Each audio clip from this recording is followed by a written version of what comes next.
Bonjour à tous, je suis Gilles Mansillon, je vous souhaite une excellente journée. Je vous remercie de vous brancher sur ma chaîne pour passer ces quelques minutes avec moi. J'espère que le message que je vais vous apporter aura une utilité pour vous. Bien sûr, je ferai ces messages de manière juste comme inspiration, comme guidance. Et donc, c'est des choses qui sont relatives à ma propre expérience. Donc, ne prenez que ce qui a un sens pour vous.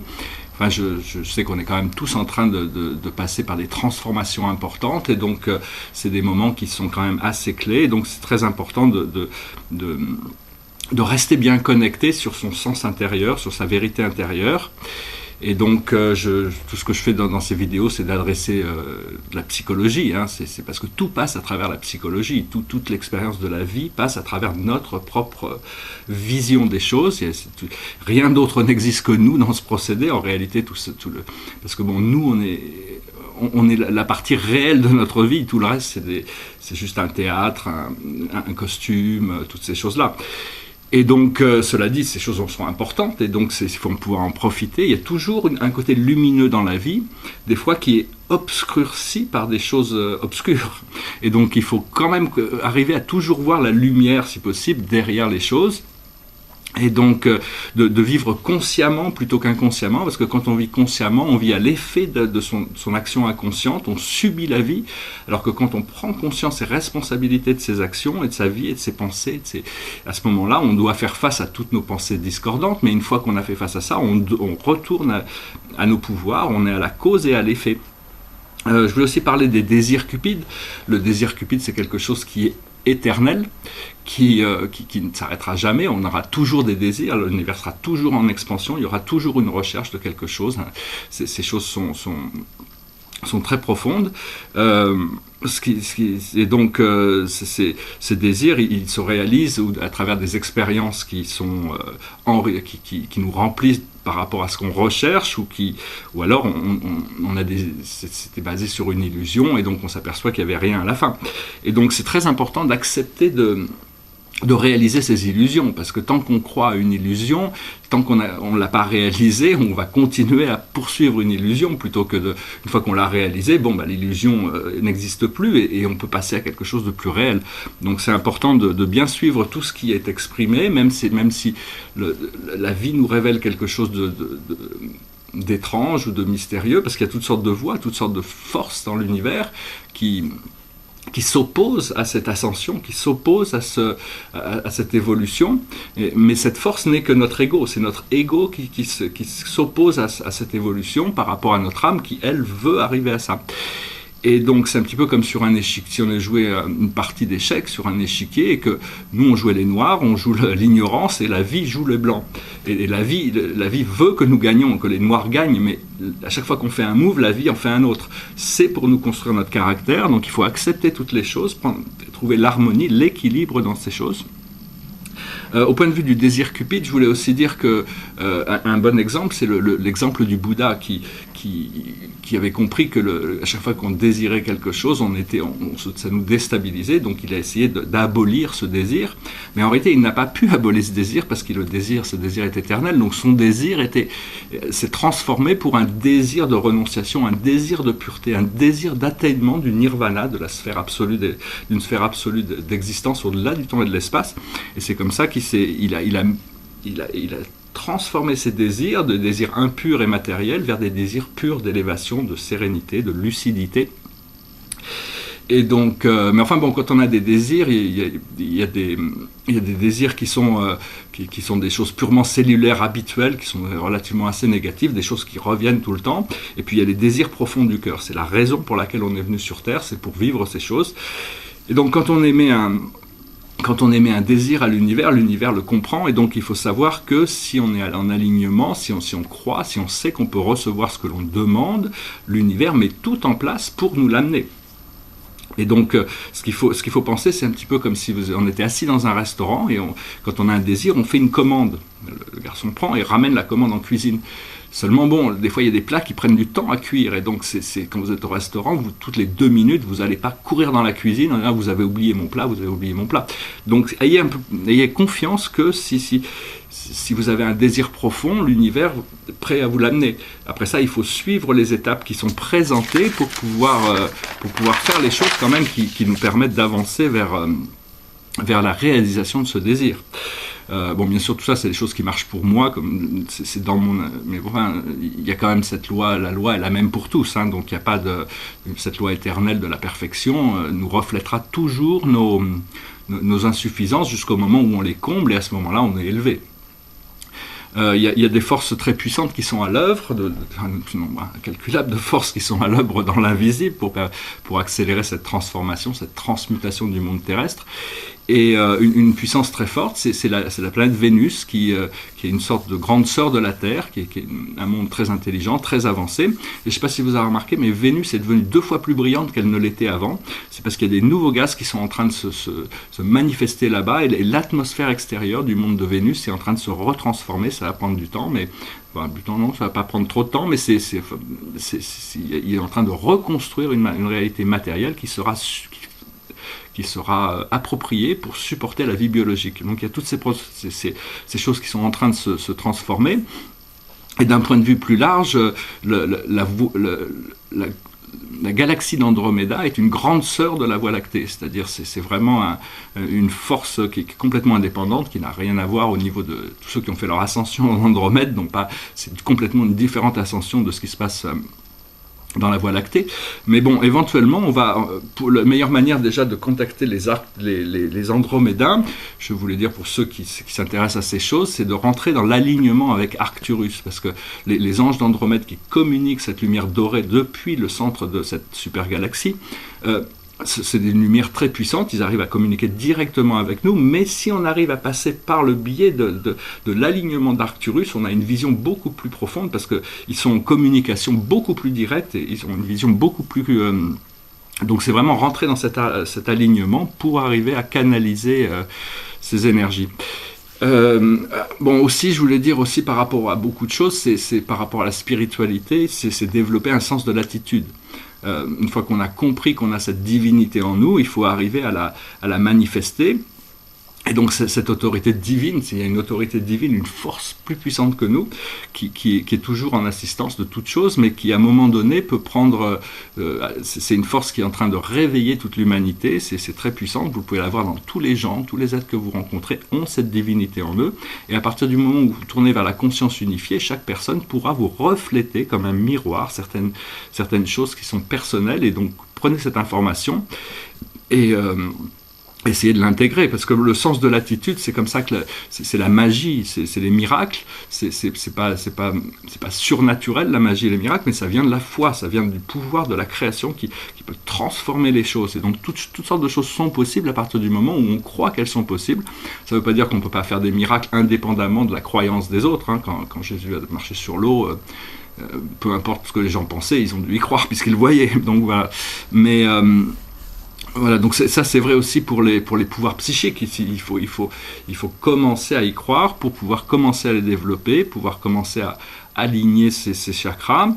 C'est aussi vrai dans le procédé enfin il y a beaucoup de tous les procédés peuvent bénéficier de la confiance, de la foi, que ce soit dans le monde de la séduction, le monde des affaires, tout ça, c'est le sens de l'attitude est très très important.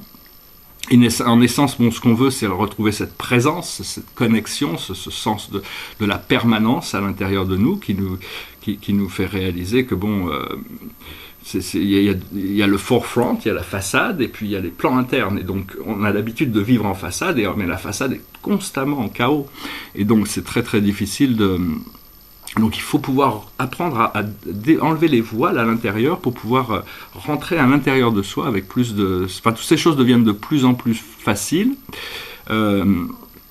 Et donc, voilà, je voulais aussi parler je parlais un petit peu des cristaux, et je voulais parler d'un ami qui est Max. Alors j'ai déjà parlé de Max, mais bon, ce matin, c'est devenu très très fort. Cette connexion, c'est peut-être parce que quand on dort, on travaille toujours à un autre niveau. Donc, Puis généralement, quand on revient le matin, on a un peu un rapport, quand on est conscient, on a un peu un rapport de ce qui s'est passé. Et donc c'est peut-être, je venais pour rappeler l'existence de Max. Alors Max, c'est un crâne de cristal. C'est le 13e paradigme qui représente l'ensemble des 12 crânes qui étaient la somme des connaissances de la société d'Atlantis, avait été enregistrée dans ces crânes de cristal. Alors premièrement, ces crânes de cristal ne sont pas des choses, ce sont des êtres vivants, c'est des intelligences artificielles, c'est des crânes de cristaux qui ont été programmés avec une connaissance. Deuxième chose, il n'en reste que 2 ou 3, je crois, mais ils ont tous les autres ont été détruits, mais Max est le 13e qui a la somme de tous les autres. Et ces cristaux ont été élevés dans des positions éthériques, parce que, pour pas qu'ils soient détruits ou volés ou utilisés de manière négative. Et donc cette présence de Max, c'est un cristal éthéré qui, si on en croit l'histoire, il paraît que ça avait pris des milliers d'années pour façonner ces crânes, parce que la programmation ne permettait pas d'utiliser des outils normaux. C'était avec des gouttes d'eau qu'ils ont été taillés à travers des millénaires, et à travers ces millénaires, ils ont réussi à prendre ces formes pour enregistrer ces informations très très spécifiques. Et donc Max contient toute l'histoire de la planète, l'histoire de la galaxie, l'histoire de l'ADN humain, toutes ces choses. Et si vous cherchez à rentrer en contact avec Max, si vous rentrez en méditation, vous relaxez, vous demandez à pouvoir accéder à Max. Et quand vous le voyez ou l'imaginez, c'est un crâne de cristal. Bon, il y a des arcturiens qui le protègent, hein, c'est-à-dire que si quelqu'un n'est pas prêt, on ne pourra pas rentrer. Mais l'idée de pouvoir travailler avec ça, puisque c'est éthérique, hein, donc c'est d'arriver à imaginer que votre tête rentre dans le crâne de cristal. Et le crâne de cristal devient superimposé sur votre tête, et à partir de ce moment-là, d'accepter le téléchargement, de lui laisser nous envoyer des codes. C'est pas parce qu'en faisant cet exercice, les codes sont téléchargés, mais ils ne sont pas forcément ouverts. Donc une fois que vous avez téléchargé ça, vous pouvez remercier remercier Max et repartir. Et puis petit à petit, vous allez ouvrir ces codes qui vont vous rappeler certaines choses dans vos mémoires. Il y a toutes sortes d'informations extraordinaires qui vont nous être révélées par ces intelligences artificielles. Bon, il y a des intelligences artificielles, on ne connaît pas encore, l'être humain ne connaît pas encore ces intelligences artificielles. Il y en a qui sont positives et il y en a qui sont négatives. Depuis très longtemps, ceux qui avaient contrôlé cette planète se sont servis d'intelligence artificielle pour garder l'humanité enfermée dans l'ignorance, c'est-à-dire que dès qu'on a une pensée claire, pouf, cette intelligence la reçoit et rajoute un bel de voile pour essayer de... Mais bon, tout ça est en train de se désactiver, il ne faut pas se prêter attention à tous ces ombres, parce que les ombres n'ont pas vraiment de substance réelle, il n'y a que la lumière qui a une substance réelle, et donc c'est très important de continuer de ne pas se laisser distraire par toutes les discordances. Et comme je disais au début, c'est vraiment de toujours pouvoir essayer de regarder le verre à moitié plein, de voir qu'il y a toujours des possibilités, il y a toujours une lumière dans tous les nuages, il y a toujours on dit en anglais, silver lightning, il y a toujours de la lumière argentée dans tous les nuages.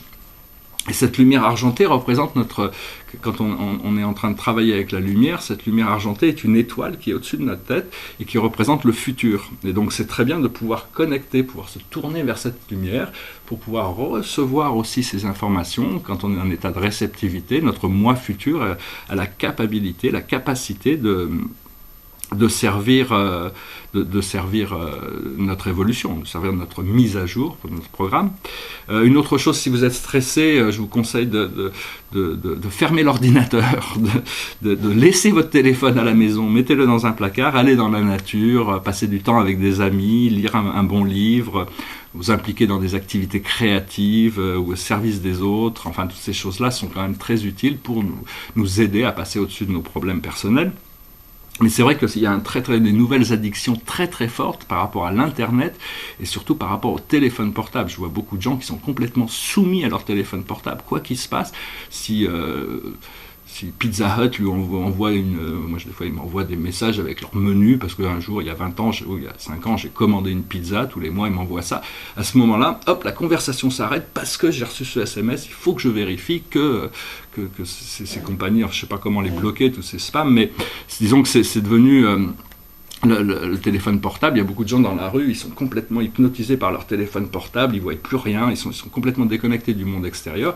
Ça ne veut pas dire, moi aussi je m'en sers et je m'aperçois que j'ai aussi ce problème dès que je sors et que j'ai oublié mon téléphone, j'ai un peu l'impression, ah là là, j'ai oublié mon téléphone, alors qu'en réalité, pendant des années, des siècles, on a vécu sans téléphone. Bon, maintenant l'Internet c'est quand même quelque chose d'extrêmement utile, cela dit il ne faut pas non plus en abuser, la nature elle reste quand même très précieuse pour notre régénération. Je vais tirer quelques cartes pour la journée. Alors, quelle est la plus haute sagesse que l'on peut recevoir aujourd'hui? C'est la compréhension du karma. Quel est notre karma? Accepter notre karma. Ne pas, une fois qu'on peut l'accepter, on peut le transmuter. Tant qu'on ne peut pas l'accepter, il est très difficile on est toujours en lutte contre certaines choses, mais à partir du moment où on les accepte, ces choses deviennent beaucoup plus légères. On passe à travers. Alors, qu'est-ce que c'est qu'on doit comprendre pour cette journée? C'est la transformation, c'est arriver à passer d'un état à un autre, quoi. C'est aussi d'arriver à évoluer vers quelque chose de meilleur. Qu'est-ce que l'on doit faire pour la journée? C'est connecter avec notre higher self. Notre higher self, c'est notre âme, notre famille d'âme, notre groupe de guides, qui nous connecte avec notre moi divin. Et le message général pour la journée, c'est l'intuition. Donc c'est vraiment très important de suivre l'intuition, de pouvoir harmoniser sa logique avec son intuition, de ne pas dépendre uniquement de l'un ou de l'autre, mais arriver à trouver l'harmonie entre les deux. Voilà, je voulais juste faire cette petite vidéo rapidement. J'espère que ces messages auront été intéressants pour vous. Vous pourrez essayer, pendant vos méditations, de rentrer en contact avec Max. C'est une force, une puissance, une énergie, un esprit qui a une somme de connaissances extraordinaires. C'est des crânes qui sont, à mon avis, qui doivent provenir d'Arcturus. Je ne sais pas, je ne connais pas l'origine, il ne m'a pas révélé son origine. Mais enfin, a priori, ça doit être des cristaux arcturiens. Et donc je sais pas, c'était important ce matin, je pensais faire ces vidéos, puis il y a Max qui est venu s'interposer un petit peu, donc voilà, je voulais le saluer et puis en profiter pour parler de lui. Je vous souhaite une excellente journée, je continue à travailler sur ce tableau là, je vais juste vous montrer un petit peu les progressions, je vais continuer à travailler ici dans les familles angéliques. Ce qui est assez marrant, c'est que, je sais pas si vous pouvez voir ici, où est-ce que c'est...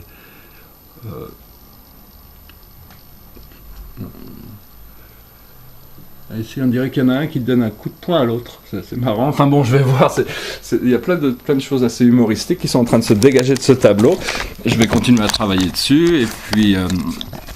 Et puis bon, j'espère quand même pouvoir bientôt le compléter pour pouvoir passer un peu à autre chose, parce que je suis en train de travailler sur des toiles un peu plus grandes, sur le même format. J'ai une autre grande toile, mais qui n'est pas vraiment finie, donc je voudrais aussi pouvoir avancer, enfin tout ça, ça se prépare. Et plein d'autres tableaux aussi, plein de choses. J'ai commandé un portrait, donc ils sont presque finis, j'ai commencé certains portraits, et donc je partagerai ça avec vous. Je vous souhaite une excellente journée, n'hésitez pas à me contacter si vous êtes en Normandie, ou si vous avez des questions, ou si on va commencer à pouvoir ancrer mieux ces énergies sur Terre, pour pouvoir mieux travailler en groupe, commencer à créer des voies créatives, il y a toutes sortes de choses qui vont commencer à s'ouvrir pour moi, mais je pense aussi pour tout le monde, sur toute la planète. Il y a tout un éveil, il y a toute une renaissance qui est en train de se réaliser, mais bon, quand les changements sont passés, c'est normal qu'il y ait du chaos après ça, le temps de retrouver un nouvel ordre, quoi. Voilà, écoutez, je reviendrai à vous prochainement. Essayez de rester dans la lumière. Quand on est dans la lumière, la vie est simple, la vie est belle, toutes les choses passent naturellement. C'est que dès qu'on s'éloigne de la lumière, la confusion, l'adversité, donc quand vous n'avez pas de réponse sur quelque chose, essayez de vous désengager en respirant, se désengageant de quelque chose. Généralement, il y a toujours une intuition qui arrive, il y a une lumière qui arrive, il y a une information qui arrive, il y a un sentiment, il y a une énergie, il y a une phrase, un mot, une couleur, ou quelque chose qui se passe qui nous guide de manière intelligente. Donc restez bien connectés à votre guidance, votre système de guidance intérieure, c'est vraiment ce qu'il y a de plus essentiel. Et puis, parce qu'elle nous amène au portail qui nous permettra notre ascension. Et une fois le simple fait de voir le portail nous apporte du bien-être, parce que ça nous apporte cette lumière transdimensionnelle. Mais bientôt, on pourra passer de l'autre côté du portail. Et à ce moment-là, ça sera vraiment, il y a tout un comité d'accueil qui nous attend. Et donc, personnellement, je me réjouis, même si j'arrive à communiquer avec tous toute mon équipe invisible, ça sera quand même très agréable de pouvoir les retrouver de manière plus complète, disons. Voilà, je vous souhaite une excellente journée, je vous remercie de vos partages, je vous remercie de vos commentaires, je vous remercie pour votre présence et je vous dis à bientôt. Namasté.